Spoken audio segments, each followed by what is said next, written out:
नमस्कार दोस्तों, हमारे चैनल पर आपका स्वागत है। दोस्तों, इस वीडियो में हम लोग 25 ऐसे महत्वपूर्ण क्वेश्चन के बारे में बात करेंगे, जो कि हमारे अग्निवीर के जो आर्मी के एग्ज़ाम होते हैं, उसमें बार-बार पूछे जाते हैं, ठीक है? तो दोस्तों, अगर आप लोग आर्मी के अलावा जो है नेवी या फिर एयर फोर्स की भी तैयारी करते हैं, तो आपको जो है इस वीडियो को ज़रूर देखना चाहिए, ताकि जो जीएस के क्वेश्चन बार-बार पूछे जाते हैं, तो वह जो है आपके क्लियर हो जाए, ठीक है? तो चलिए हम लोग वीडियो को प्रारंभ करते हैं। हमारा पहला क्वेश्चन है कि राष्ट्रीय रक्षा अकादमी कहाँ है? तो राष्ट्रीय रक्षा अकादमी यानी कि नेशनल डिफेंस अकेडमी वो है खड़कवासला। जी हाँ दोस्तों, जो खड़कवासला जगह है वो कहाँ पे है? तो वो पुणे राज्य में है, पुणे जिले में है, और पुणे जिला जो कहाँ है? तो वह महाराष्ट्र राज्य में।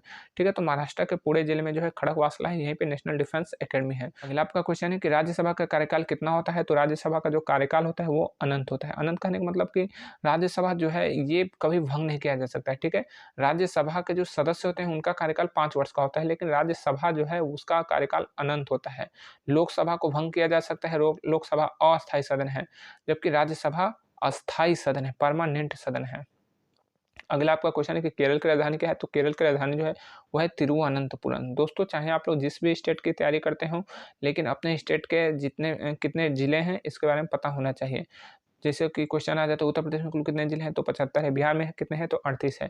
तो जिस स्टेट के भी हो, आप लोग जो है हमारे चैनल पे जाके जो है स्टेट में कितने जिले हैं, बिल्कुल मैंने सटीक बताया, क्योंकि बहुत यूट्यूबर जो है वो गलत जानकारी देते हैं। लेकिन मैंने अभी जो 2024 में फरवरी मंथ तक कितने जिले थे, सबका मैंने डिटेल दिया है, आप लोग उसे देखिएगा। अगला आपका क्वेश्चन है कि भारत के किस राज्य की सीमा सबसे ज़्यादा राज्यों से लगी है?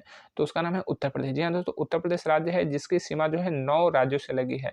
8 राज्य हैं, 1 केंद्र शासित प्रदेश जो है वो दिल्ली है, जबकि एक देश के साथ यानी कि नेपाल देश से भी उत्तर प्रदेश अपना सीमा साझा करता है। तो उत्तर प्रदेश जो है भारत में सबसे ज़्यादा राज्यों के साथ सीमा साझा करने वाला राज्य है। अगला आपका क्वेश्चन है कि विश्व का सबसे छोटा महाद्वीप कौन-सा है? तो वो है ओशिनिया। जी हाँ दोस्तों, ओशिनिया। बहुत से लोग कहते हैं कि ऑस्ट्रेलिया, लेकिन ऐसा नहीं है। ऑस्ट्रेलिया जो है एक देश है, जो कि ओशिनिया महाद्वीप के 82% जो है भूभाग को अकेले कब्जा किए हुए है। तो ओशिनिया महाद्वीप पे और भी 14 देश है, जैसे कि न्यूजीलैंड हो गए, टोंगो हो गया, ऑस्ट्रेलिया हो गया, तो 14 कुल देश है। तो सबसे छोटा महाद्वीप ओशिनिया है, और सबसे बड़ा महाद्वीप कौन है? तो एशिया है। दोस्तों, बिच्छू के डंक में कौन-सा अम्ल होता है? तो होता है फार्मिक अम्ल। जी हाँ दोस्तों, बिच्छू के डंक में फार्मिक अम्ल होता है, इसीलिए जब बिच्छू डंक मारता है तो हमारा शरीर जो है बिल्कुल एकदम जो है सिहर जाता है, क्योंकि इसमें जो है फार्मिक अम्ल होता है, तो बहुत काफ़ी ज़्यादा होता है। जबकि चींटी में भी फार्मिक अम्ल होता है, लेकिन वो काफ़ी कम होता है, इसीलिए केवल सूजन मात्र होता है, जबकि बिच्छू का डंक काफ़ी जो है तकलीफ देह होता है। अगला आपका क्वेश्चन है कि भारत भूषण की उपाधि किसे प्राप्त है? तो भारत भूषण की उपाधि प्राप्त है चाणक्य के। दोस्तों, महापुरुषों के उपनाम जो है आप लोग क्लियर रखिएगा, क्योंकि 1 नंबर के क्वेश्चन आ जाते हैं आपके। दोस्तों, अगला हमारा क्वेश्चन है कि तेज़ गति से चलती ट्रेन के चारों ओर वायुमंडलीय दबाव का मान क्या होता है? तो वह हो जाता है काफ़ी कम। दोस्तों, जब ट्रेन चलती है काफ़ी स्पीड से, या फिर कोई भी पिंड काफ़ी स्पीड से जाता है, तो वह अपने चारों ओर जो है वायुमंडलीय दबाव को काफ़ी कम कर देता है, और इसी वजह से जब ट्रेन काफ़ी तेज़ चलती है तो उसके चारों ओर वायुमंडलीय दबाव कम होता है, तो जो नज़दीक जो व्यक्ति कोई खड़ा रहता है, तो वह तुरंत जो है ट्रेन की ओर खींच जाता है, क्योंकि ट्रेन के आस-पास जो है वायुमंडलीय दबाव काफ़ी कम होता है, तो वह उसके अंदर चला जाता है और एक्सीडेंट हो जाता है। दोस्तों, अगला आपका क्वेश्चन है कि एमएलसी का फुल फॉर्म क्या होता है? तो एमएलसी का फुल फॉर्म होता है मेंबर ऑफ लेजिस्लेटिव काउंसिल, ठीक है? मेंबर ऑफ लेजिस्लेटिव काउंसिल यानी कि विधान परिषद का सदस्य। दोस्तों, एमएलए और एमएलसी में बहुत से लोग कन्फ्यूज़ होते हैं, तो मैं आपको बता दूँ कि जो विधानमंडल होता है, जो बाकी भारत के 6 राज्य में है, तो विधानमंडल में 2 सदन होते हैं, विधानसभा और विधान परिषद। तो जो लोग विधानसभा में जाते हैं, जो कि जो चुनाव लड़ते हैं, हम लोग उनको वोट देते हैं, तो वो लोग एमएलए बन जाते हैं, विधानसभा के सदस्य बन जाते हैं, और जो लोग इनडायरेक्टली चुने जाते हैं, जो लोग इनडायरेक्टली विधायक बनते हैं, तो उन्हें एमएलसी यानी विधान परिषद सदस्य कहा जाता है। दोस्तों, आप लोग 1 नंबर का क्वेश्चन जो है फुल फॉर्म को भी क्लियर कीजिएगा, क्योंकि 1 नंबर का क्वेश्चन कई बार पूछे जाते हैं। अगला आपका क्वेश्चन है कि संगम नगरी प्रयागराज भारत के किस राज्य में है? तो दोस्तों, संगम नगरी कहा जाता है प्रयागराज को, और प्रयागराज जो है, प्रयागराज में ही 3 नदियों का संगम यानी कि गंगा, यमुना और सरस्वती का संगम है, और ये संगम नगरी प्रयागराज किस राज्य में है? तो वह है उत्तर प्रदेश राज्य में। दोस्तों, अगला क्वेश्चन है कि श्री राम जन्मभूमि को किसने विकृत कर दिया था? तो दोस्तों, श्री राम जन्मभूमि को बाबर ने आक्रमण किया था 1584 में। स्पेशली बाबर उस समय सम्राट था, और इसका जो एक सेनापति था मीर कासिम, उसने ही आक्रमण किया था राम जन्मभूमि पे 1584 में, और राम जन्मभूमि में जो मंदिर बना था उसका ऊपरी हिस्सा नुकसान करके तोड़कर उसे गुंबद बना दिया था।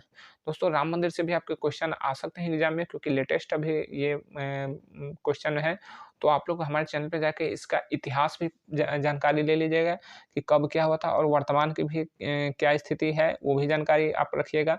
साथ ही साथ जो मंदिर की विशेषता है कि कितनी ऊँचाई है, किसने मूर्ति बनाया, किसने जो है मंदिर बनाया, मंदिर किस शैली में बनी है, तो इन सब क्वेश्चन को भी हमारे चैनल पे जाके देख लीजिएगा, ताकि जो है आप लोग का एक भी क्वेश्चन मिस ना हो जाए। अगला आपका क्वेश्चन है कि बिनु सतसंग विवेक ना होय, कर्म कृपा बिनु सुलभ न सोई। इसमें सतसंग शब्द का पर्यायवाची क्या है? तो सतसंग शब्द का पर्यायवाची है अच्छे व्यक्तियों का साथ। दोस्तों आप लोग हिंदी का क्वेश्चन जो है ठीक से देख लीजिएगा, क्योंकि हिंदी के भी क्वेश्चन पूछे जाते हैं। अगला आपका क्वेश्चन है कि बीडीसी का फुल फॉर्म क्या होता है? तो बीडीसी वही बीडीसी जिसका हम लोग चुनाव में जो है वोट करते हैं। तो बहुत से लोग कहते हैं कि बीडीसी मतलब कि केवल ब्लॉक प्रमुख का चुनाव करने वाले, यानी कि ब्लॉक प्रमुख का चुनाव होता है और बीडीसी को 50,000 1 लाख रुपए मिल जाते हैं। तो दोस्तों ऐसा बात नहीं है, बीडीसी को भी काफ़ी अधिकार मिले हैं, लेकिन बीडीसी का जो चुनाव लड़ता है उसको खुद ही नहीं पता होता है। वह तो केवल 50,000 और 1 लाख रुपए के लिए चुनाव लड़ता है, ताकि मैं ब्लॉक प्रमुख को वोट कर दूँगा और मुझे मिल जाएगा, एक गाड़ी मिल जाएगा और या कुछ पैसे मिल जाएँगे। तो दोस्तों बीडीसी का फुल फॉर्म होता है ब्लॉक डेवलपमेंट काउंसिल, जिसे हिंदी में हम लोग कहते हैं क्षेत्र पंचायत सदस्य। तो दोस्तों हमारे चैनल पे जाएँगे तो ये वीडियो आप लोग देखेंगे तो आपको पता चल जाएगा कि बीडीसी को कितने अधिकार मिलते हैं, कितना वेतन मिलता है और क्या-क्या सुविधाएँ मिलती हैं। दोस्तों अगला क्वेश्चन है कि आर्मी का आदर्श वाक्य क्या है? तो आर्मी का आदर्श वाक्य है स्वयं से पहले सेवा। स्वयं से पहले सेवा यानी कि सर्विस बिफोर सेल्फ। दोस्तों आप लोग सेनाओं के आदर्श वाक्य और इनके हेडक्वार्टर कहाँ है, इसे जो है याद रखिएगा, क्योंकि 1 नंबर का क्वेश्चन पूछे जाते हैं खासकर डिफेंस के एग्जाम में। दोस्तों हमारा अगला क्वेश्चन है कि श्री शत्रुघ्न के माता का क्या नाम है? तो श्री शत्रुघ्न के माता का नाम है सुमित्रा। जी हाँ दोस्तों, सुमित्रा जो है वो शत्रुघ्न के माता का नाम है, और लक्ष्मण की माता का नाम भी सुमित्रा है, क्योंकि लक्ष्मण और शत्रुघ्न जो है वो दोनों भाई थे। जबकि भरत जी किसके लड़के थे? तो वह कैकेयी के थे। और महाराजा श्री राम किसके लड़के थे, किसके पुत्र थे? तो वह थे माता जो है कौशल्या के, इसलिए कहा जाता है कौशल्या नंदन राम। अगला आपका क्वेश्चन है कि किस रक्त समूह को सर्वग्राही समूह कहा जाता है? तो वह है एबी। जबकि ओ जो ब्लड ग्रुप है उसे कहा जाता है सर्वदाता। अगला आपका क्वेश्चन है कि थल सेना का उत्तरी कमान कहाँ है? तो दोस्तों यह है उधमपुर में। दोस्तों आप लोग जो है तीनों सेना के सैन्य कमांड को याद रखिएगा कि कौन-सा सैन्य कमांड कहाँ पे है। हमारे चैनल पे जाएँगे तो इस वीडियो को देख लेंगे तो आपको पता चल जाएगा। खासकर डिफेंस एग्जाम में 1 नंबर का क्वेश्चन ज़रूर से ज़रूर पूछे जाते हैं। तो दोस्तों भारत में कुल कितने सैन्य कमांड है? तो 7 आर्मी के हैं, 7 एयरफोर्स के हैं और 3 नेवी के यानी कि जल सेना के हैं। अगला आपका क्वेश्चन है कि उत्तर रेलवे का मुख्यालय कहाँ है? तो उत्तर रेलवे का मुख्यालय जो है नई दिल्ली में है। अगला आपका क्वेश्चन है कि राज्य का सबसे बड़ा पुलिस अधिकारी कौन होता है? तो वह होता है DGP, director general of police, जिसे राज्य का पुलिस महानिदेशक कहा जाता है। अगला आपका क्वेश्चन है कि ठाकुर का कुआँ का लेखक कौन है? तो दोस्तों ठाकुर का कुआँ बहुत ही बेहतरीन नाटक है। इसमें जो है जात प्रथा को काफ़ी बताया गया है कि जात प्रथा हमारे समाज के लिए कितना घातक है। जात प्रथा जो है हमारे समाज को कुछ दिया नहीं, बल्कि हमारे समाज से लोगों की ज़िंदगी को निगला है। ठीक है? जाति बहुत ही बेकार चीज़ है दोस्तों। जाति को आप लोग शिक्षित होके इसे ज़रूर ख़त्म कीजिए। ये जो है केवल और केवल समाज को बाँटता है। दोस्तों पुस्तक और उनके लेखक को भी आप लोग जो है याद कर लीजिएगा, क्योंकि 1 नंबर के क्वेश्चन इसमें कई बार पूछे जाते हैं। खासकर जो है रामायण के लेखक कौन है, महाभारत के लेखक कौन है, इसे याद कर लीजिएगा। अगला आपका क्वेश्चन है कि हिंदी कैलेंडर का अंतिम महीना कौन-सा है? तो हिंदी कैलेंडर का अंतिम महीना है फाल्गुन, जबकि हिंदी कैलेंडर का प्रथम महीना कौन-सा है? तो होता है चैत्र। दोस्तों मध्य प्रदेश में गाँव का प्रथम नागरिक किसे कहते हैं? तो दोस्तों मध्य प्रदेश में गाँव का प्रथम नागरिक कहलाता है सरपंच, यानी कि गाँव का जो हेड होता है वो कौन होता है मध्य प्रदेश में? वो सरपंच होता है। और क्वेश्चन है देखो उत्तर प्रदेश में गाँव का प्रथम नागरिक कौन होता है? तो वो होता है प्रधान। जबकि बिहार और झारखंड में गाँव का प्रथम नागरिक मुखिया कहा जाता है, जबकि जो है हरियाणा, महाराष्ट्र, मध्य प्रदेश, गुजरात में जो गाँव का प्रथम नागरिक वो सरपंच कहलाता है। दोस्तों ये शब्द जो है तीनों में काफ़ी अंतर होता है।